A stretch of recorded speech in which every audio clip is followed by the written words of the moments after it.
My primary concern throughout my life has been my physical appearance. I don't fit the typical image of a knight in shining armor that many women dream of.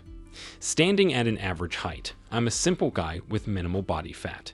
My features, like my broad nose and deep-set, squinty eyes, don't exactly add to my charm.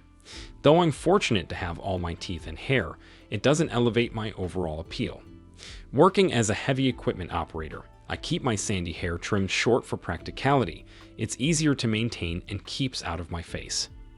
Despite my perceived shortcomings, I consider myself lucky to have found a woman to share my life with. Grace, while not conventionally stunning, was perfectly beautiful to me. Standing at 5'2", she was petite compared to me. She embraced my quirks and teased me affectionately, creating an atmosphere of comfort and acceptance in our relationship. We tied the knot early in life and were blessed with 2 children, 16-year-old Dave and his younger sister Monica. Thankfully, they inherited more of their mother's looks than mine.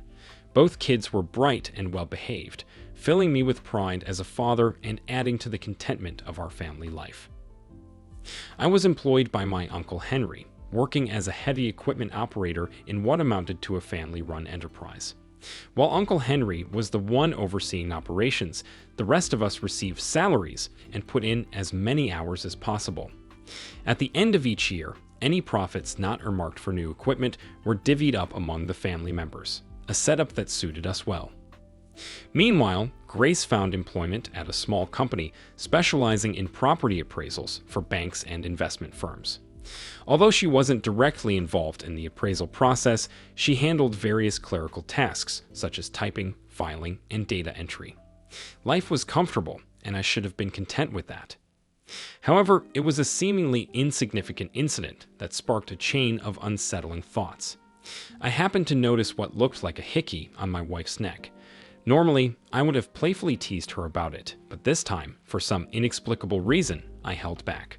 I knew I hadn't caused it, and it could have been a bug bite or an ingrown hair, but her efforts to conceal it with makeup at home only fueled my unease.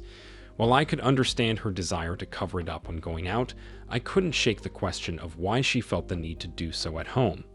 If Grace was seeing someone else, it would have to be during the day.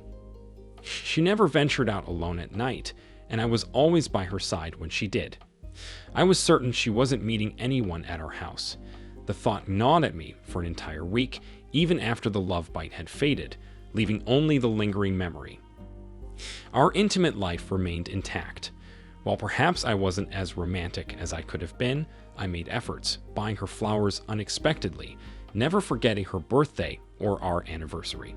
We dined out regularly, caught shows or movies when time allowed, and annually embarked on family vacations to special destinations. I valued her deeply as both a wife and a companion. Yet here I was driving myself mad over a trivial red mark on her neck. With work slowing down, Uncle Henry had no qualms about granting me a few days off. Unsure of what I was seeking or what I would do, I resolved to shadow Grace and see if anything transpired. Borrowing a car from a colleague, I armed myself with a crossword puzzle book and began my surveillance. For 2 days, nothing of note occurred. I trailed her to work, joined her for lunch, and returned home with her. I started feeling foolish until the 3rd day. Grace emerged from her office for lunch slightly earlier than usual. Instead of heading towards her car, she strolled around to the side of the building. As if on cue, a white 4-door company car appeared from the rear, and Grace slipped into the passenger seat. It seemed she was off to lunch with a coworker. It was a deviation from the routine of the past 2 days, but nothing overly alarming. I trailed them effortlessly, only to have my worst suspicions confirmed. The white car pulled into the parking lot of a shabby motel near the interstate ramp. I recognized the man as one of the appraisers Grace worked alongside, Luke something. He already possessed a key. They entered the room with a practiced ease, drawing the curtains and shutting the blinds behind them. Luke, considerably younger than Grace, possessed a striking appearance that added to my dismay. Regrettably, I hadn't planned beyond this point. Uncertain of my next move, my emotions overwhelmed reason. I contemplated waiting until Grace returned home that evening to confront her, but impatience won out. Exiting my car, I made my way to the motel door. The building, an older establishment, featured wooden door frames that, despite any safety latches, seemed susceptible to a well-placed shove. Roughly 10 minutes had passed since they entered the room. I halted a passing housekeeper, urgently instructing her to dial 911. Initially bewildered by my request, she promptly reached for her phone.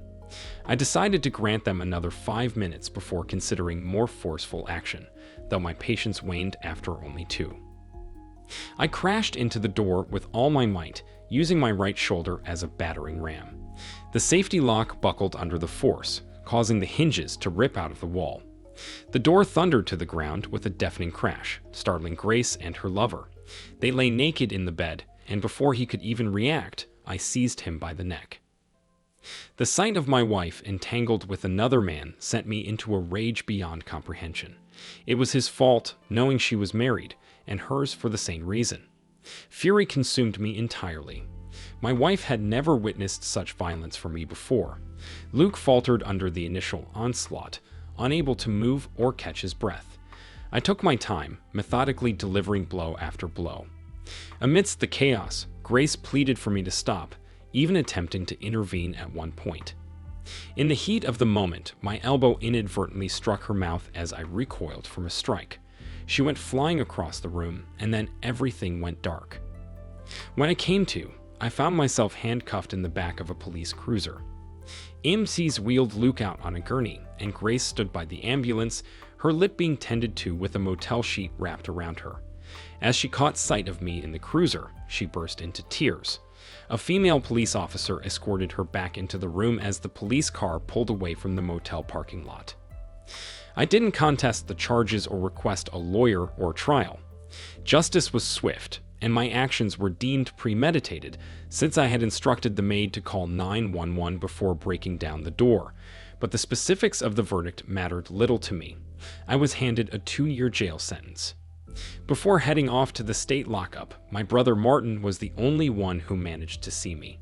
He pledged to visit again once things had calmed down. Life in my new surroundings proved relatively uneventful, particularly once word spread about the circumstances that landed me there. It took 10 days before Martin made another appearance. "Walter, I thought about bringing you some cigarettes, but then I remembered you don't smoke," he joked, attempting to lighten the mood. "Enough with the jokes, Martin. What's going on at home? Nobody's filled me in, and all I get here are rumors and nonsense," I pressed. "It's about as bad as it could be. The kids and the rest of the family are devastated. Grace has been holed up in the house since it all went down. Dave and Monica have been staying with Mom and Dad, but they're planning to return home later this week. As for Grace, she's not talking to anyone. Jane, her sister, tried to visit, but Grace wouldn't let her in." "Is Grace communicating with the kids?" I inquired. "Not a chance. They tried reaching out, but she won't budge. I doubt she'll open up about what really happened to anyone," Martin replied. "I assume she's not going to work," I continued. "She hasn't stepped out of the house. It won't be long before she runs out of food," Martin remarked. "And who's taking care of the bills?" I probed further. "I'm not sure. I'll ask Dave to look into it later this week. Monica's determined to get back home, one way or another," Martin explained. "What about the guy?" I asked. "His name's Luke Rivera. He's still in the hospital and might be there for a couple more weeks," Martin answered. "What?" "All I did was give him a rough beating. Why's he still in the hospital?" I reacted. "You really did a number on him, Walter. Multiple injuries and fractures. He's on a liquid diet and has some eye issues," Martin replied. "I guess I lost control," I conceded. "It seems that way," Martin agreed. "I think I need to talk to the kids. Can you bring them next time you visit?" I requested. "Sure thing," Martin agreed before leaving. After Martin departed, I compiled a list of tasks based on what he told me about Grace's situation.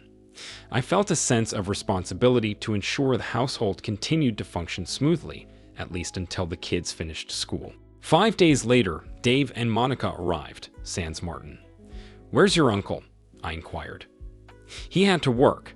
I picked up Mom's car from her office, and we decided to drive up here ourselves," Dave answered, visibly proud of himself.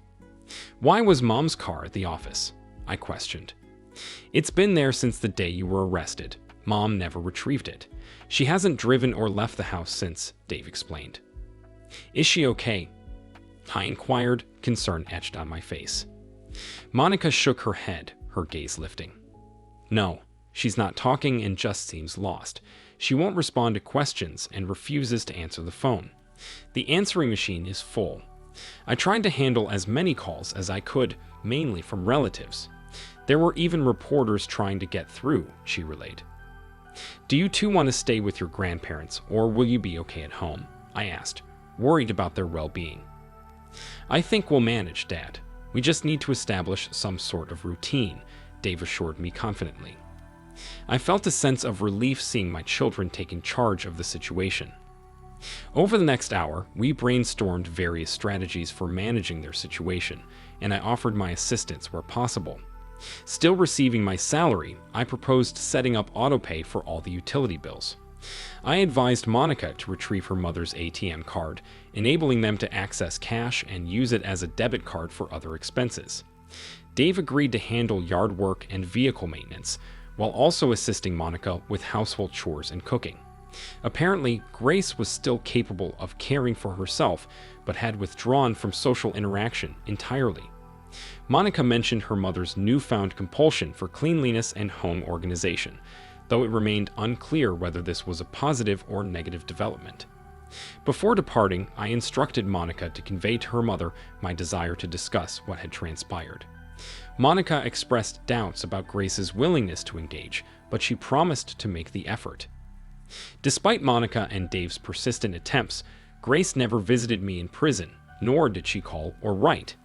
Their efforts to reach her proved futile, even with the involvement of Grace's sister, Jane. 6 months elapsed with no clarity or explanation from my wife. Regular visits from Dave, Monica, and Martin provided some solace, although a few colleagues taking a day off to jest at my expense added a peculiar twist to the routine. Within a fortnight of Luke Rivera's injury, his wife served him with divorce papers. He found himself in a dire financial predicament, burdened with child support, alimony, and mortgage payments. Following his discharge from the hospital, Luke was transferred to a rehabilitation center. As his medical bills surpassed his insurance coverage, he opted to sue me, a legal labyrinth I struggled to comprehend. Fortunately, Uncle Henry intervened.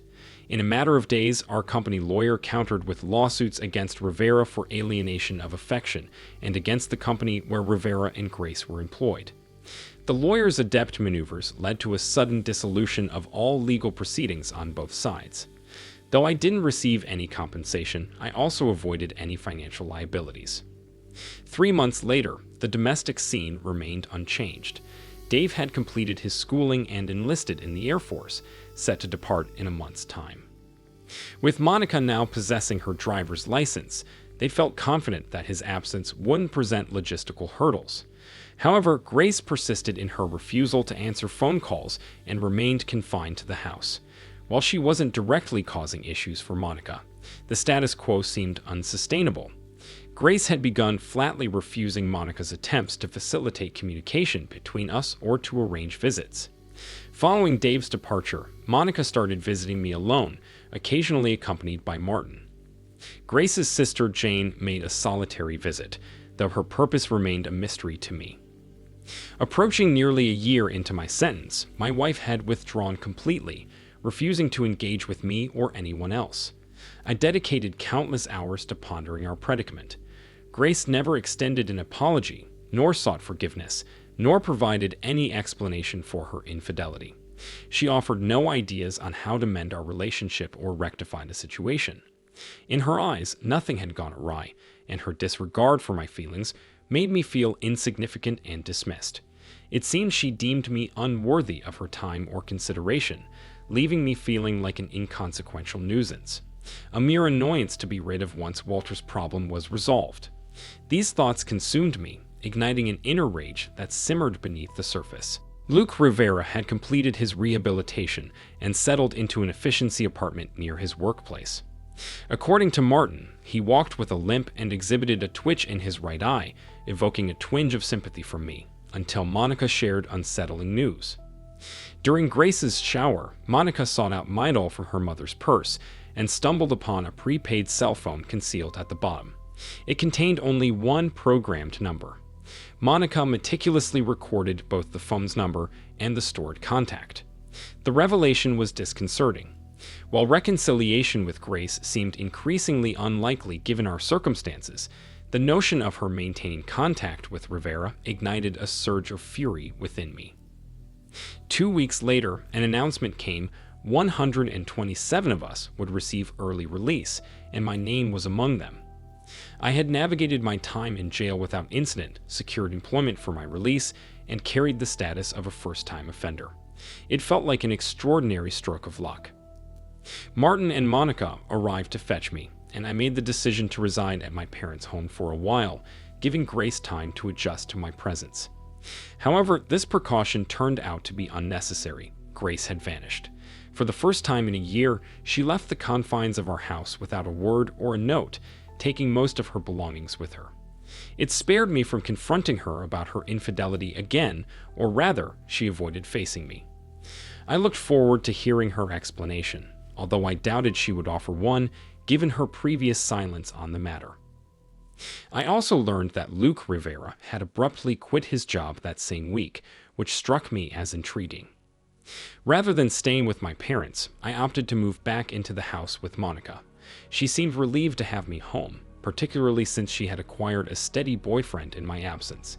However, this also meant I spent my evenings alone. Surprisingly, I found myself missing the camaraderie of my cellmates. Any companionship was preferable to solitude. Returning to work within the week, I slipped back into my routine seamlessly, as if I had never left. Feeling indebted to Uncle Henry and the family, I committed myself to putting in extra hours, a commitment that was readily accepted. Strangely, I discovered that my taste for beer had diminished over the past year. Hard liquor had never appealed to me, so I found myself indulging in Coke and iced tea instead.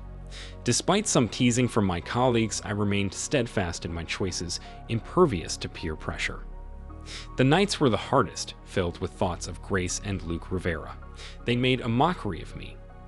I didn't even know Rivera, yet the treatment I received from my wife was undeserved.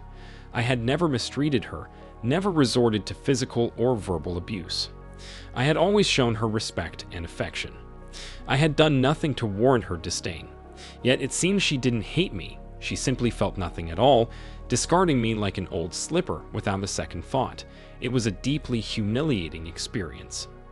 Marcy did her best to offer support, but there was little she could do to alleviate my pain. I was glad she had found companionship, particularly after the challenges she faced caring for her mother the previous year. I wanted to give her all the time she needed to recover. Meanwhile, I endeavored to conceal my depression, whether at home or at work. Immersing myself in work helped to distract me from thoughts of Grace. By the time I returned home, exhaustion often granted me respite, though not always. One Sunday afternoon, I resolved to visit Jane, Grace's younger sister. Divorced with 2 young children, she had shown me kindness by visiting me during my time in prison, though I couldn't fathom why. Sometimes I wondered if a warmer reception from me might have led to further visits. "Walter, how nice to see you. I heard you were back home. Come on in. Would you like coffee or a beer?" Jane greeted me warmly as I entered. "Coffee would be great," I replied, following her to the kitchen. "I suppose I know why you're here. I may not have much information, but I'll assist however I can," Jane offered as she set 2 steaming cups on the table. "The biggest question you probably won't be able to answer is why," I admitted, sinking into a chair opposite her. "You're right, Walter. I can't help you there." I tried asking her multiple times, in different ways, but she either ignored me or changed the subject, Jane explained. "I thought she wasn't speaking to you," I remarked. "She wouldn't even see me until a week ago. Then suddenly, she wanted to talk," Jane revealed. A brief silence settled between us, Jane seeming cautious yet willing to offer what information she could. "Jane, why did you visit me at Gratterford?" I asked, recalling her unexpected appearance during my incarceration. "I don't know. I felt Grace had wronged you somehow, and I didn't think you deserved that. But but you didn't seem too pleased to see me, so I didn't return," Jane explained. "Sorry about that. I was still hurting and didn't know how to react. I guess I was a bit oversensitive," I admitted. "Other than what I read in the papers, I still don't know what happened," Jane sighed. I chuckled softly, setting my coffee down.